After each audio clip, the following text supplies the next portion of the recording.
to inform everybody that we are here taking care of our animals.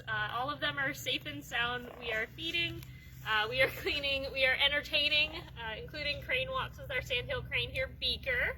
She's very excited to be here. You're seeing some rousing behavior, which is her relaxing in her new environment here over by the nature zone on her walk. Do you want to share anything?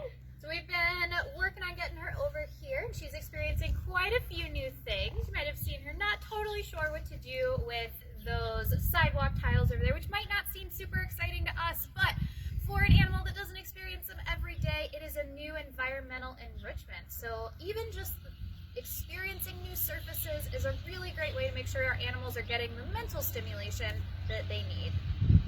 So we just want to wind up and let you guys know that all of the donations that are flooding in, all of the help that has been provided, the abundance of kindness our community has showed us is helping us to continue feeding and caring for these animals, and thank you so much. We'd also like to let you know that our wildlife staff is currently actually living on site in order to provide the care that these animals need day to day. So thank you so much for your abundance of kindness. We hope to see you soon in Heal, Grow, Be Wild. Thank you, everyone.